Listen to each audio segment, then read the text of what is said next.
Welcome to Donmar TV News Channel.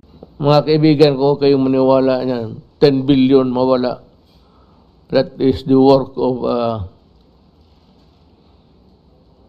I have a term for that. It is not mine. I just borrowed it. But I think Pacquiao is punch drunk. Punch drunk. And I leave it up to you. Mayroon man kayong cellphone, hanapin ninyo. I think he is. To be talking about 10 billion from nowhere. Papayag ba naman ang kuha niya? Hindi lang yan. Papayag ba kami? Papayag ba ang mga sekretary ng mga departamento na papayag na ganon na may mawala 10 billion? That is a statement coming from a guy who is punch. Suntok ba? Punch drunk. Lasing. Look it up sa ano ninyo. Makita ninyo sa cellphone ninyo.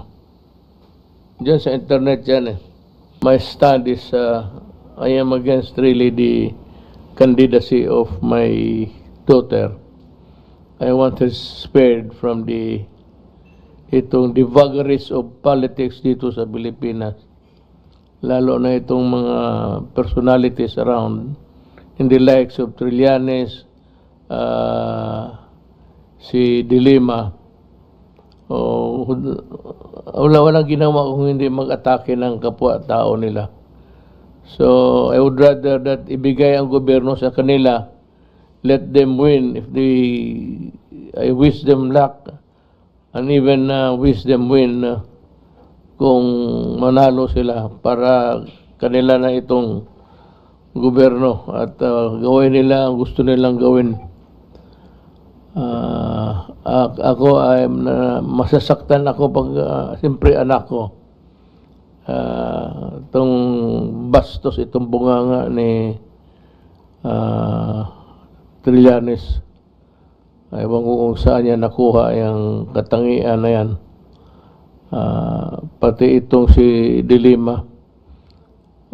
She is wallowing in pity, and as a consequence of that, she has become virulent, almost virulent. Talaga ang lamor-lamor pa sa bunganga. So I would rather na kung sila na lang ang patakbuhin at sila'y manalo.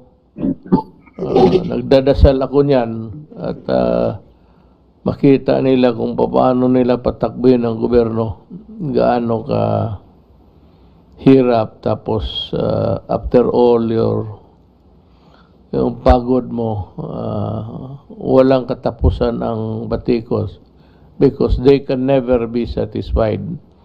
They can no longer be appeased by anything except that they are hungry also for power. Mabutit matikman nila para makita naman natin kung paano sila mag-perform. How I wish that they would run and they will win. Magandang ano yan. Kung gusto ko, itabi ko na lang muna ang anak ko. Maybe some other time, not at this time when the Philippine politics is crowded with people in the likes of Trillanes, tapos yung si De Lima. Gusto ko sila na lang muna run at some other time. Huwag ngayon kasi wala kang ano dito, mabastos ka lang. It's not good for a woman to be being brazen yung masyadong mga salita at masaktan lang. So as a father, I would not want that to happen to my daughter. Ako naman, yung Vice President ko, pantakot lang sa kanila yan, but sabi ko, let us see if it is good. If it is good for the country, I will do it. If it does not contribute anything to our republic, then wag na lang, magsasayang na tayo ng oras, pati you contribute to the conundrum of the moment. Hindi na nila sinali dito kung sino yung napriso, sinong nagkakaso, but this week I signed about 2 documents terminating sa BIR na naman, pati sa DPWH. And DPWH is safe. Secretary Villar is working overtime at pinagtatanggal niya at may suggestion na kunin niya yung mga tao na known to be corrupt and incorrigible. Sabi ko sa kanya, ilagay mo na lang muna sa opisina while we will dig into the records to see if they have committed graft and corruption. Briones, for calling out the World Bank on this issue. I hope a more accurate report based on the latest data will be made. I'm sure that the Department of Education is working on a new set of data to be submitted to them so that they can correct their figures and data inputs.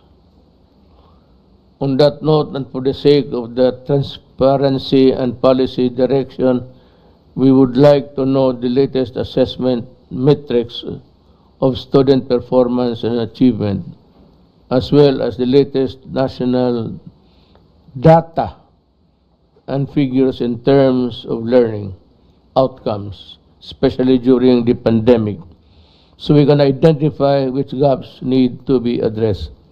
I have no doubt that the Department of Education will do everything it can to correct the misconception, and I'm sure that the things that we will provide to them will be the true and accurate situation in the Philippines.